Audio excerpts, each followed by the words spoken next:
Night shift mortuary workers say the dead don't always stay still. And tonight, you'll hear why. Hey, welcome back, little ravens. If you're new here, this is the Dread Horror Channel, where we explore true paranormal encounters, real night shift horror stories, and the things most people refuse to talk about after dark. Tonight's video is different. These aren't stories from highways, forests, or small towns. These are accounts from the people who work in the one place everyone fears after midnight, the mortuary. These workers spend their nights alone in cold corridors, surrounded by silence, and by those who no longer speak. At least, that's what they tell themselves, because some of them claim the dead don't always stay still. Some say they've heard breathing behind freezer doors, whispers coming from empty rooms, and footsteps that stop right behind them, even when they know they're the only living soul on that shift. Tonight, you'll hear 4 true mortuary night shift horror stories, sent in by viewers who swear these encounters changed them forever. So dim the lights, put your headphones on, and remember, if you ever hear a freezer door opening by itself, you might not be alone. I used to work night shifts at a small county morgue in western Pennsylvania. It wasn't my dream job, but it paid well, and honestly, I didn't mind the quiet. After midnight, the world felt far away. Just me, the hum of the ventilation system, and the cold storage freezers. Most nights were routine. File reports, clean instruments, prep bodies for transport. But there's one night I'll never stop thinking about. It was a Friday, just past 2 a.m., when EMS dropped off a middle-aged man who'd passed from cardiac arrest at home. No trauma, no incident, just a natural death. He was tagged, documented, and placed inside drawer 6, second row from the top. I did the usual checks, logged the arrival, and went back to the front office to finish paperwork. Nothing unusual. Except, about an hour later, I heard movement. The freezers don't make much noise, just a low mechanical hum, so any sound out of place grabs your attention immediately. This sound was a soft, rhythmic tapping. Not loud, but steady. Almost like someone gently knocking from inside metal. I froze, listened, told myself it was probably the compressor kicking in. But then it happened again.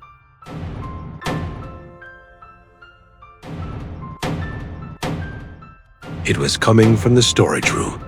I walked down the hallway, the air getting colder with each step. The motion sensor light flicked on as I entered the freezer room, and immediately, something felt wrong. Like the air was heavier. The tapping stopped the moment I stepped inside. I tried to shake it off and checked the digital temperature controls. Everything normal. All drawers sealed, nothing out of place. I actually said out loud, "You're tired. It's just metal expanding." I turned to leave. Just one. Short. Sharp. I spun around, trying to pinpoint the drawer, and that's when I noticed drawer 6 was open by about 2 inches. I know I closed it. I always push them all the way in until they click. It's habit. I felt this cold pressure crawl up my spine. And even though I knew the body couldn't have moved, I walked toward it slowly, telling myself there had to be a logical explanation. When I grabbed the handle and pulled it open, the body was still lying exactly where I'd placed it. But the sheet covering him had slipped off his left shoulder, like something had tugged on it from inside the drawer. I recovered him, pushed the drawer back in, and checked the latch twice. I was halfway down the hall before I realized my hands were shaking. About 30 minutes later, I heard something again. Only this time, it wasn't tapping. It was breathing, soft, slow, raspy, coming from the intercom speaker in the hallway. We never use the intercom at night. It's only connected to the freezer room and the receiving bay, and both were empty. The breathing lasted maybe 10 seconds. Then a whisper cut through the static. Cold. Used one word, barely audible. But I heard it. I stood there frozen, listening as the intercom clicked off like someone had taken their finger off a button. I don't remember walking into the freezer room again. I just remember being inside, staring at the drawers, every instinct screaming that something was very wrong. And then drawer 6 opened by itself. Not fast, not dramatic, just a smooth, steady slide outward 2, 3, 4 inches. Enough for cold air to spill out like fog. I backed away so fast I hit the table behind me. I should have called someone. But who do you call? Hey, one of the bodies is opening its own drawer? I grabbed a flashlight and forced myself to walk back toward it. The drawer was now open nearly a foot. The sheet was completely off the body's chest, and the man's head was turned. Not much, just slightly, but turned toward the open drawer. I stared at him, waiting to see if anything else moved. Nothing did.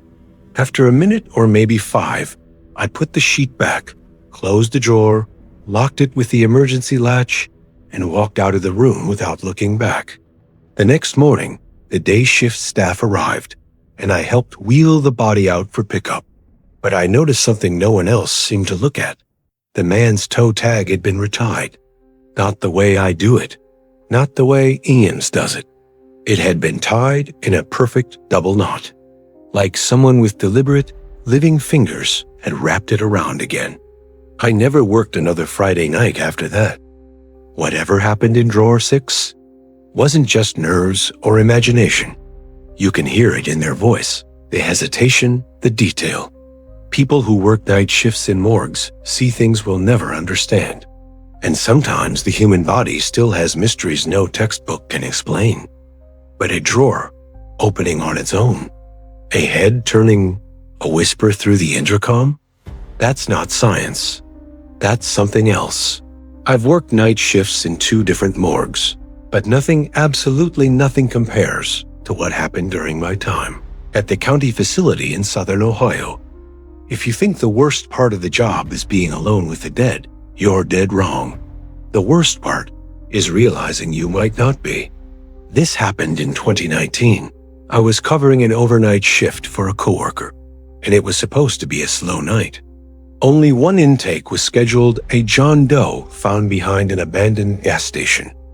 No ID, no phone, no missing persons report matching his description. We received the body a little after 1 a.m. 2 deputies rolled him in. They were unusually quiet, which isn't typical most of the time. Officers crack jokes or complain about paperwork just to make the atmosphere less grim. But these 2 just nodded coldly and left. I unzipped the bag and immediately felt something tighten in my chest. Whoever this man was, he had been brutally beaten. Bruises, cuts, bruises over bruises.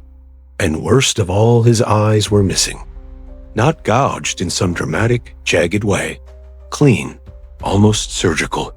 But there was no sign of medical intervention. No stitching, no cauterization. Just 2 dark, empty hollows. I took photos, documented everything, tagged him, and moved him into Cooler 3. Then I went back to the office to finish the intake forms. About an hour passed. Around 2:15 a.m., the lights flickered. Not unusual, the building was old, and the wiring had a habit of complaining whenever the temperature dropped too fast. But then I heard something move inside the cooler hallway. A soft metallic sound, like one of the gurneys shifting. I paused my typing and listened. Another small sound, like the tick of a metal tray settling. I told myself it was just the temperature change. It often was. Then something else happened, something I still can't explain without sounding insane. The cooler room door clicked.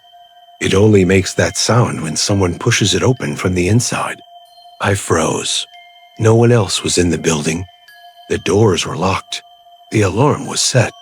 And the only body in the cooler was John Doe. I forced myself to get up and go check, because if there was someone inside, it meant a break-in, and that was something I'd have to report. The hallway felt colder than usual as I approached. I opened the cooler room door slowly, The smell hit me first: cold air, disinfectant, and something else. Something metallic, something warm. Then, as the motion sensor lights came on, I saw it. John Doe's body wasn't on the gurney. The sheet meant to cover him was crumpled on the floor, and his gurney, the one I locked into place, had been pushed several feet forward. My brain struggled to make sense of it. Bodies can twitch, they can shift, but they can't stand up and walk off a tray. I stepped inside, heart pounding so hard I could hear it echoing between the steel walls. I checked behind the equipment, behind the door, even inside the other empty coolers. Nothing. I finally looked down and noticed a thin trail on the floor. A trail of water, I told myself. Condensation? Nothing else. But it wasn't water. It was too dark, too thick, and it led out of the cooler room, back into the hallway, back toward the autopsy suite. I followed it slowly, each step feeling heavier than the last. When I reached the suite, the trail stopped abruptly at the exam table. And that's when I saw him, John Doe, sitting upright on the exam table, his head tilted slightly, like he was listening, his arms resting on his legs, like he'd simply decided to sit up on his own. His eyeless face turned directly toward me. I swear on my name, on everything I am, his mouth moved. Not fully, not opening, just the faintest twitch, like someone attempting a smile with muscles they forgot how. I don't remember backing out of the room. I don't remember running down the hallway. I don't remember calling the supervisor.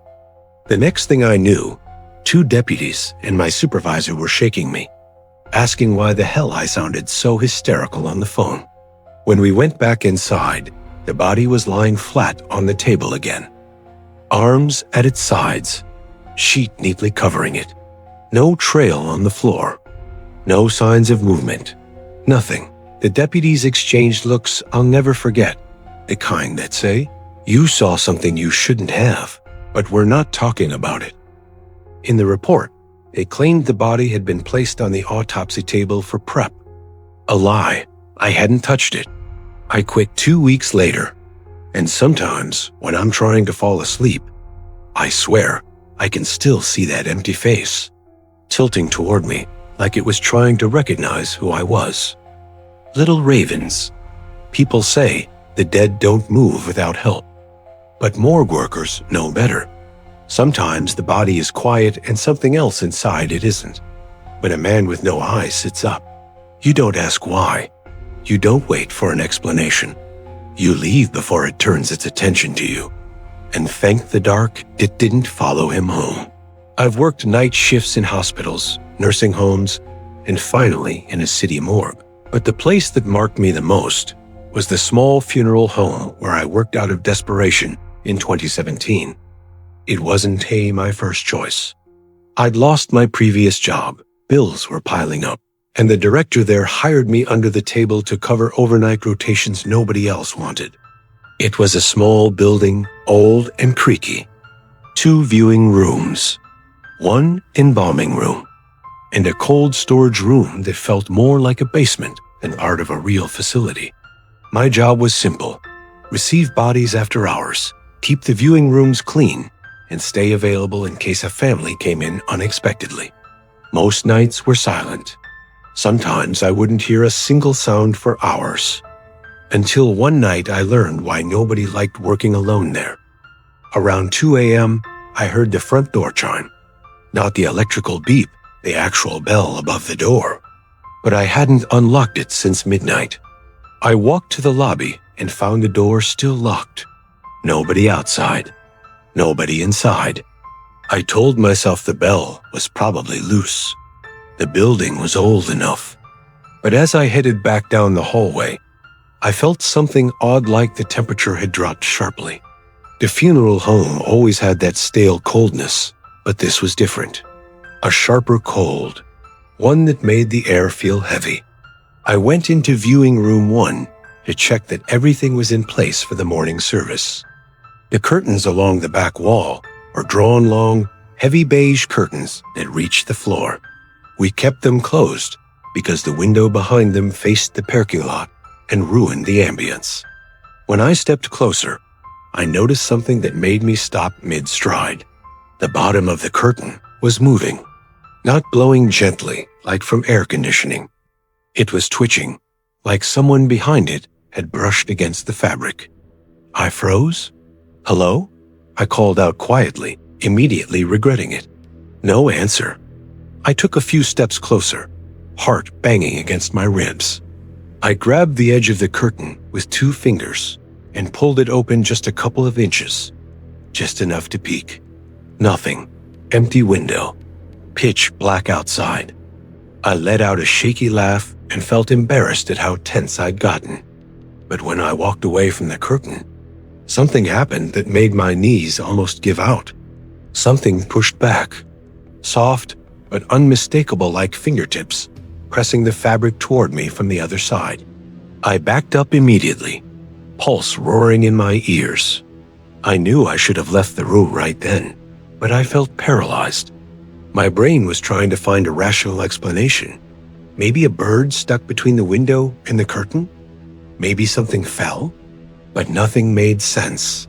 Nothing. I managed to step out of the viewing room and shut the door behind me. I told myself I'd check it again after calming down. But I wasn't alone in the hallway. At the far end right by the doorway leading to the embalming room stood a woman. At least the outline of a woman. I couldn't see her face. Just the silhouette, thin, still, wearing something that looked like a long dress or gown. She didn't move. She didn't sway. She was just there. Every instinct in my body screamed at me to run, but my feet wouldn't cooperate. "Ma'am, we're closed," I said, my voice cracking. No response. She didn't even breathe. I took one step back and the lights flickered overhead. When they came back fully, she was gone. No footsteps. No door opening. Nothing.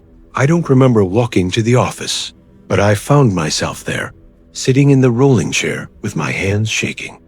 I kept the office door open because the idea of closing myself in felt worse. At around 3:40 a.m., I heard another sound from viewing room 1. Not a bell, not the curtain. A woman's voice. Soft, murmuring, like someone trying to soothe a child. Like someone trying to soothe a child. I refused to go back. I stayed in that office until sunrise. Every light in the building turned on. When the funeral director arrived, I told him somebody got in overnight. I expected him to laugh or get annoyed, but instead, he looked tired like he'd heard this before. He said quietly, "The woman in that room passed away alone. Her viewing was empty. No one came. Some night staff say they hear her trying to welcome guests who never showed." I quit that week, and to this day, whenever I see heavy curtains, I feel a cold breath on the back of my neck. Little ravens, the living fear being alone, but the dead, sometimes they fear being forgotten. A woman who spent her final moments in silence, still waiting behind a curtain for someone to acknowledge she was here. If you ever hear a gentle voice in an empty room, don't answer. Some invitations were never meant for the living. I worked the night shift at a small county morgue in the Midwest. Nothing fancy. 3 examination rooms, a hallway that echoed too much, and a cold storage unit that always hummed louder than it should. I had been there for 4 years.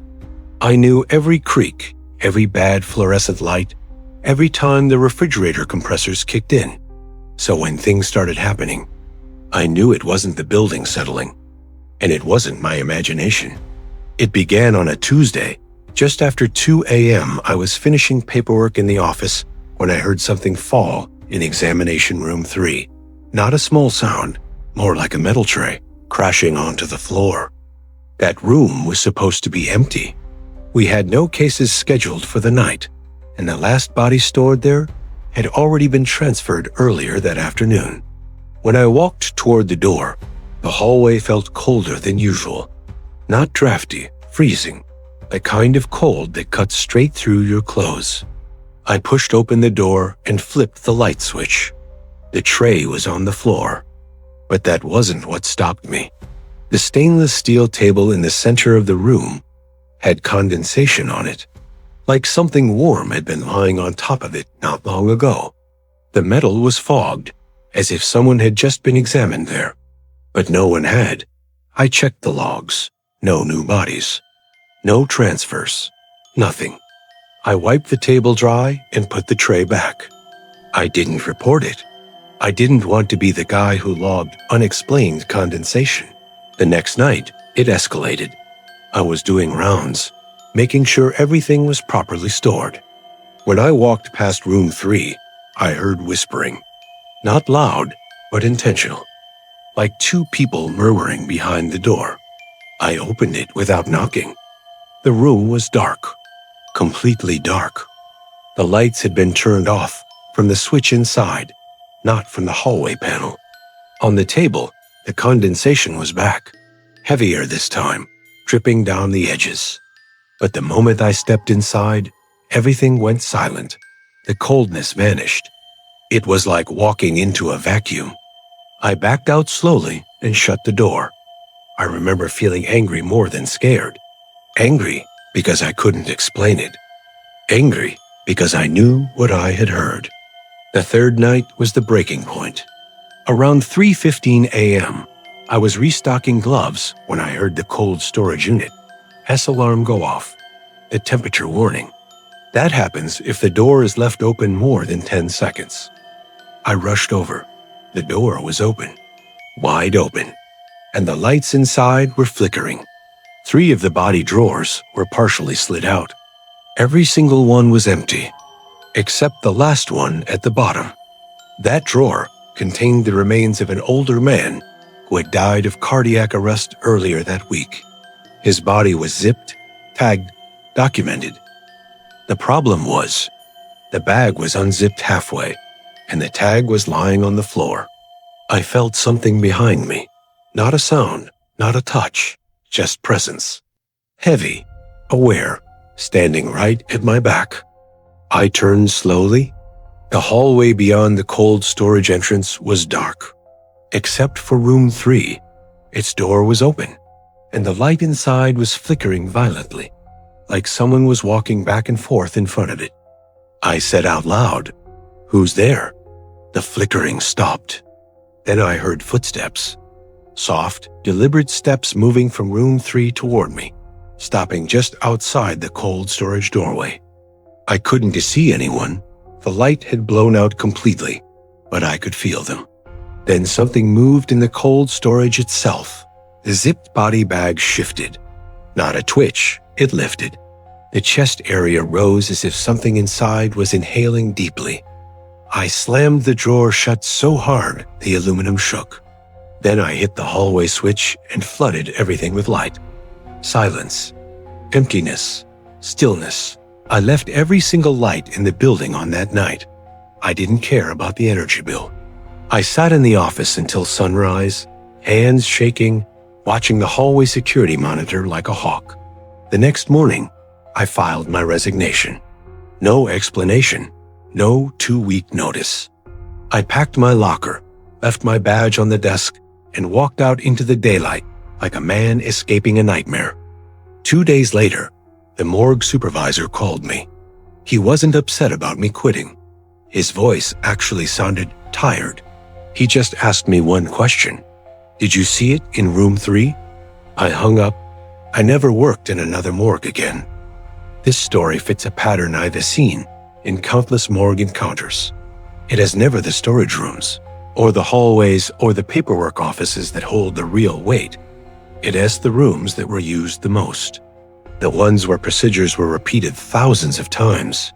The ones where fear, grief, and silence settle into the walls. Whatever was in room 3 wasn't random. It wasn't wandering. It stayed there because it wanted to be noticed. And the moment it started interacting, condensation, footsteps, the unzipped bag, that's when you know it's not residual energy. It's intelligent, and it's choosing who it wants to reveal itself to. These 4 accounts show why morgue night shifts are some of the most terrifying workplaces in the world. The combination of silence, isolation, and the presence of the dead creates conditions that most people will never experience. And some things lurking in those hallways go far beyond human explanation. If you want more true horror stories like these, consider subscribing and like. It helps the channel grow and tells YouTube to recommend this content to more people who look for real paranormal encounters. And if you have a story of your own, especially from hospital basements, morgues, or night shift jobs, you can send it through the email in the description.